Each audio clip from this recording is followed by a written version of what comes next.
નમસ્કાર દર્શક મિત્રો, સાંજના સમાચાર બુલેટિનમાં આપનું સ્વાગત છે। સૌપ્રથમ જોઈએ આજના મુખ્ય સમાચાર। આયુર્વેદ સહિત તમામ પ્રાચીન ઉપચાર પદ્ધતિને ઉત્તેજન આપવા સરકાર કટિબદ્ધ હોવાનું જણાવતા પ્રધાનમંત્રી નિરામય જિંદગીનું વરદાન પામવા આયુર્વેદ તરફ દુનિયા વળી તેનો કર્યો ગર્વ।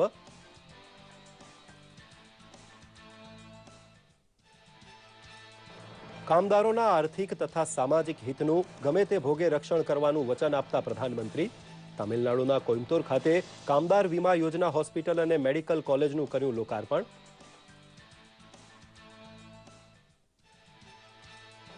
ગુજરાતી ફિલ્મ ઉદ્યોગમાં અચ્છે દિનનું આગમન થાય તેવી પ્રોત્સાહક નીતિ જાહેર કરતી આનંદીબહેન સરકાર દેશ કે વિદેશમાં એવોર્ડ જીતનાર ગુજરાતી ફિલ્મ અને તેના કસબીને અપાશે 2 થી 5 કરોડ સુધીના ઇનામ।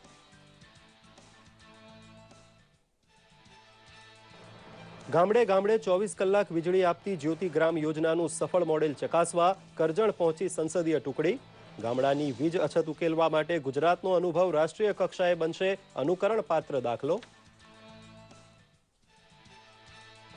અમદાવાદ માટે સ્માર્ટ કાયા પલટની નેમ સાથે મહાનગરપાલિકાએ તૈયાર કર્યું 6080 કરોડનું વાર્ષિક અંદાજપત્ર। વર્ષ 2016-2017નો મંત્ર રહેશે સ્માર્ટ અમદાવાદ, ગ્રીન અમદાવાદ, સ્વચ્છ અમદાવાદ। અને આણંદ નજીક કરમસદના વતની એવા ચિરાગ પટેલ ઉપર અમેરિકાના એટલાન્ટામાં થયો જીવલેણ ગોળીબાર। લૂંટારુઓ દ્વારા વધુ એક ગુજરાતી વેપારીને નિશાન બનાવાતા ચરોતરમાં છવાઈ ગમગીની। જોઈએ સમાચાર વિગતવાર।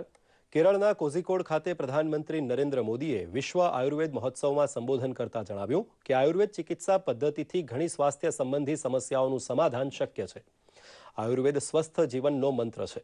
ભારત પાસે આ પ્રાચીન વિદ્યાનો સમૃદ્ધ વારસો છે। વર્તમાન સમયમાં પણ તેનો લોકો લાભ લઈ શકે છે। પ્રધાનમંત્રીએ જણાવ્યું કે તેમની સરકાર આયુર્વેદ સહિત અન્ય ક્ષેત્રમાં પ્રાચીન જ્ઞાનને ઉત્તેજન આપવા તમામ પગલાં ઉઠાવી રહી છે।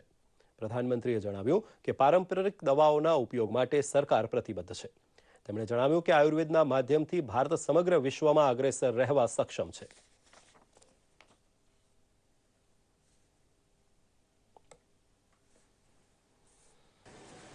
Health is a complete state of well-being and not the absence of disease.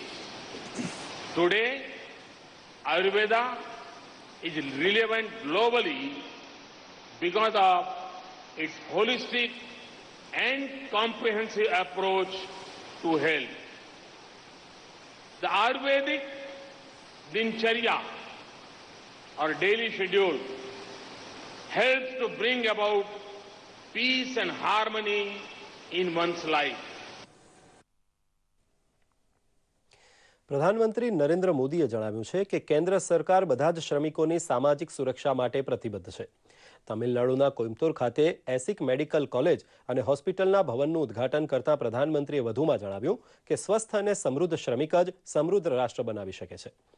સરકાર સહકારી સંઘવાદ માટે વચનબદ્ધ છે। તેમણે 45 કરોડથી વધુ અસંગઠિત ક્ષેત્રના શ્રમિકો માટે સામાજિક સુરક્ષા બક્ષવા શરૂ થયેલી પ્રધાનમંત્રી જીવન જ્યોતિ વીમા યોજના, પ્રધાનમંત્રી સુરક્ષા વીમા યોજના, અટલ પેન્શન યોજના અને અકસ્માત વીમા યોજનાઓનો ઉલ્લેખ કર્યો હતો। To the development of a generous and comprehensive social safety net for all the workers. For the over 45 crores unorganized sector workers, in addition to the RSBY health insurance program, we have started the Pradhan Mantri Jeevan Jyoti Bima Yojana, Pradhan Mantri Suraksha Bima Yojana, Atal Pension Yojana to provide life and accident insurance. This commitment to the builders of modern India comes from the firm belief that a swasth and samruddha samik will make a samruddha rashtra.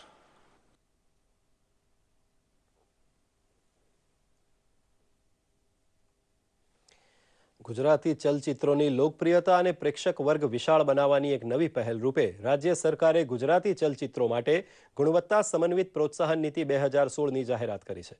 ગુજરાતની કલા, સંસ્કૃતિ અને સમાજ જીવનને વૈશ્વિક ફલક મળે તેવા ઉમદા હેતુ સાથે બનાવાયેલી આ નીતિ અંગે પ્રસ્તુત છે એક અહેવાલ.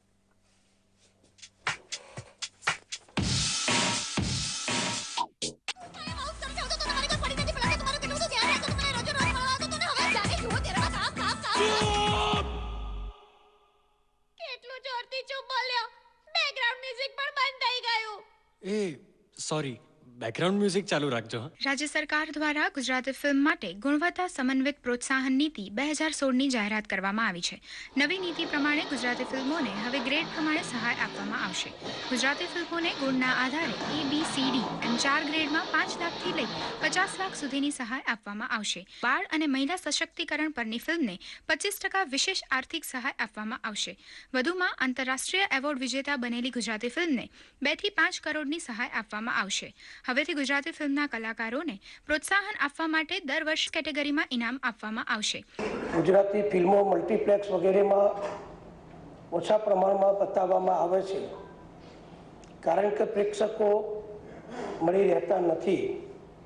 તો આ બધું જ નિવારવા માટે આપણી ભવ્ય ગુજરાતી સંસ્કૃતિને ભવ્ય રીતે ચિત્રણ થાય માટે સારામાં સારી ફિલ્મો બનાવવી અને બનાવનારને પ્રોત્સાહન આપવું એવી નવી નીતિ માનનીય મુખ્યમંત્રી આનંદીબેન પટેલે તાજેતરમાં મંજૂર કરી છે.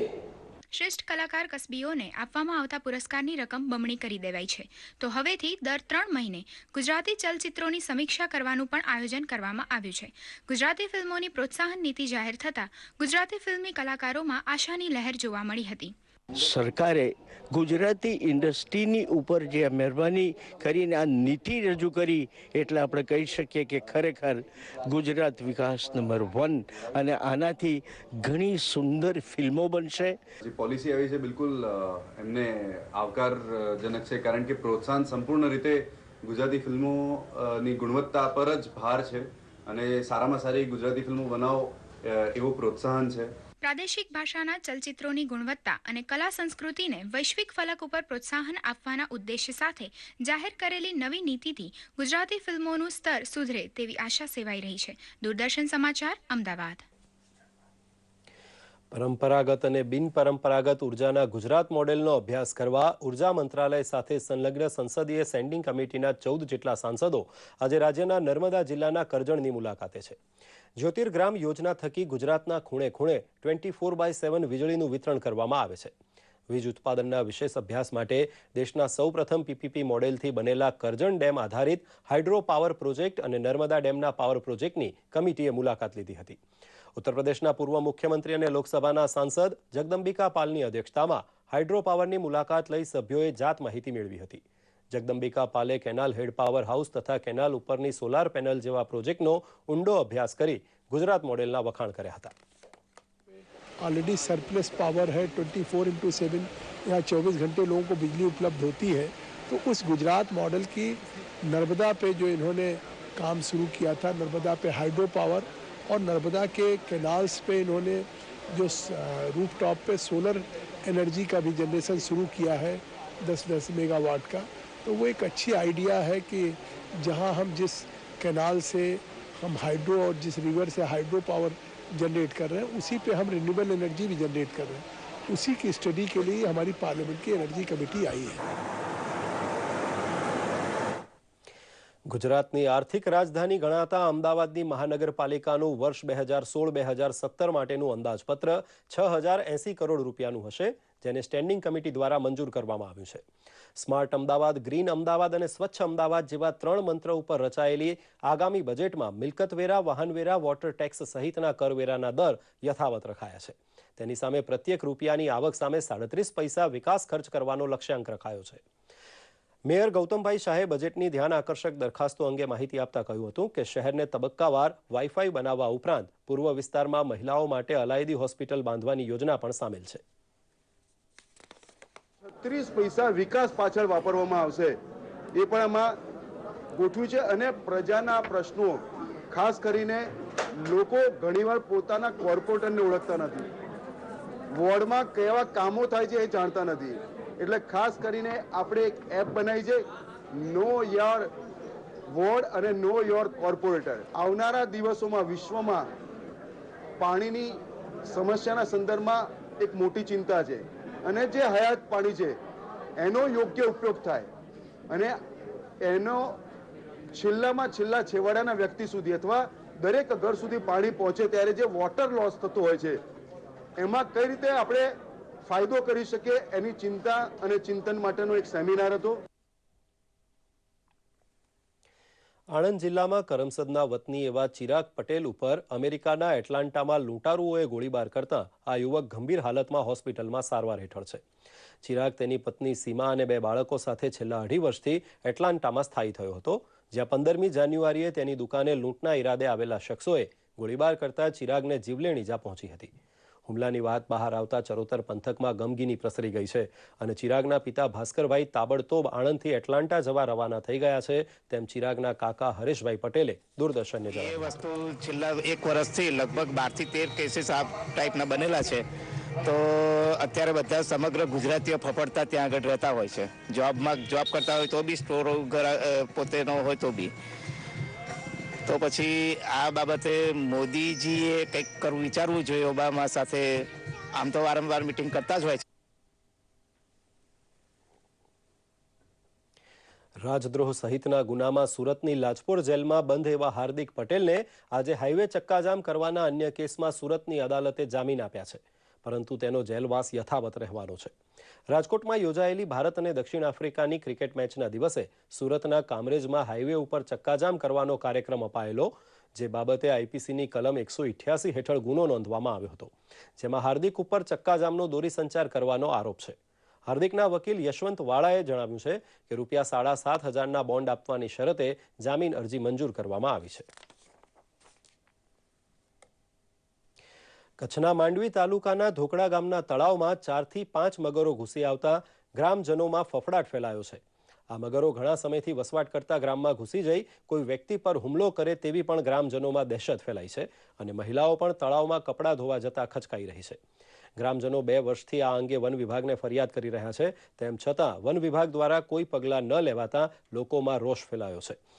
આથી ગ્રામજનોની એવી માંગણી છે કે વન વિભાગ દ્વારા તાત્કાલિક તમામ મગરોને પકડી પ્રાણી સંગ્રહાલયમાં મોકલી આપવામાં આવે. ખેડૂતોને વીજળીનો ખર્ચ બચાવવા માટે સૌર ઉર્જા સંચાલિત વોટર પંપનો ઉપયોગ કરવાની ભલામણ ખેતીવાડી ખાતું કરે છે. સુરેન્દ્રનગરના ચોટીલા નજીક નાના કાંધાસર ગામે કૃષિ વિજ્ઞાન કેન્દ્રના ખેતરમાં નિદર્શન માટે સોલાર પંપ બેસાડવામાં આવ્યો છે, જ્યાં ખેડૂતોને રૂબરૂ બોલાવી ડોક્ટર MS ચંદાવત તથા ડોક્ટર BC બોચલિયા જેવા તજજ્ઞ માર્ગદર્શન આપે છે.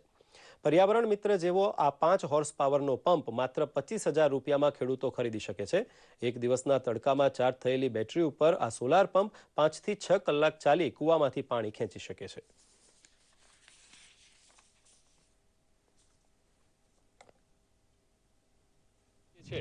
આ ખર્ચ ઘટાડી શકાય છે. દર મહિને ભરવામાં આવતા વીજળીનું બિલ ન ભરવું પડે, આ ખર્ચ અટકી જાય અને તે માટે આ ટેકનોલોજી સારામાં સારી છે. 5 હોર્સ પાવરની જે કેપેસિટી છે મોટરની એ 250 ફૂટ સુધીની ઊંડાઈ સુધીની પાણી ખેંચી શકે છે બોરમાં. પણ સાથે સાથે એમાં એક એવું સિસ્ટમ ઓર છે કે જે સબમર્સિબલ પંપ ન લેવો હોય અને મોનોબ્લોક પંપ લેવું હોય એનો વોટરપ્રૂફનું, તો એને કૂવામાં એ વધારે મતલબ પાણી નીકાળી શકે છે અને એ કૂવાના પાણીની જે ડેપ્થ 100 ફીટ સુધીની હોય તો ત્યારે સારામાં સારી એમાં સફળતા આપણે ખેડૂત ભાઈઓ મેળવી શકે છે. ગુજરાતી કહેવતમાં ભલે ઉતાવળે આંબા પાકતા નથી, પરંતુ વલસાડ જિલ્લામાં અબ્રામા ગામે ઉતાવળે પાક બેસી જતા ખેડૂતો આશ્ચર્યમાં મુકાયા છે. નાના ખેડૂત કિશોરભાઈના આંબાવાડિયામાં આફૂસની તમામ કલમ ઉપર મંજરી ફૂટી નીકળી હતી, જેની પૂરેપૂરી માવજત કરાતા નાનકડી કેરીઓ બેસવા લાગી હતી. આફૂસ પાકવાનું ઋતુચક્ર ભલે ગમે તે હોય, પણ આ કિશોરભાઈએ તો પાક ઉતારી જથ્થાબંધ વેપારી RR મિશ્રાને મોકલી આપ્યો છે. દેશી પદ્ધતિએ આંબાવાડિયું ચલાવતા કિશોરભાઈ 10 વર્ષથી કેરીની મોસમ લેતા આવ્યા છે અને કદી જંતુનાશક દવાનો ઉપયોગ કર્યો નથી.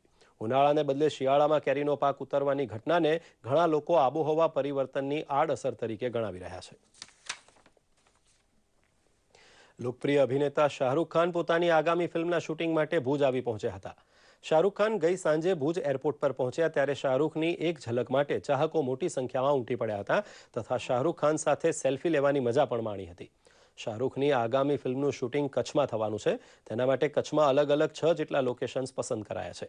ગુજરાતના એક સમયના ડોન લતીફના જીવન પર આ ફિલ્મ બનવાની છે. શાહરૂખ ખાન 8 ફેબ્રુઆરી સુધી કચ્છમાં રોકાણ કરશે. કચ્છના સફેદ રણ, ગઢશીશાવાડી, જીયાપર જંકશન તેમજ ભુજમાં આવેલી ખારી નદી કોતરમાં શૂટિંગ થશે.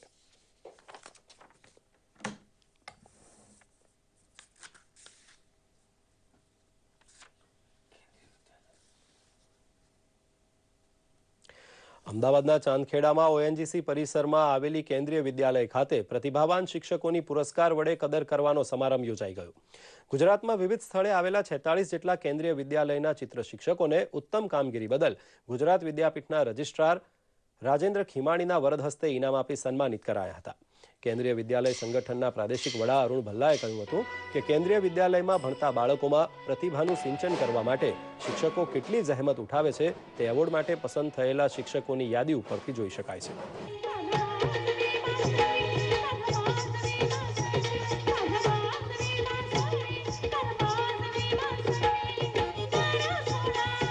गौरव की बात है कि इस बार सारे टीचर्स ऐसे हैं जिन्होंने बच्चों को प्रोत्साहित करने के लिए बहुत सारा काम किया और ये प्रोग्राम जो है हमारे हेडक्वार्टर्स में ऑलरेडी नेशनल लेवल पे और भी टीचर्स और प्रिंसिपल के लिए सितंबर 5 को हुआ था और ये हमारा जो है रीजनल लेवल का प्रोग्राम है.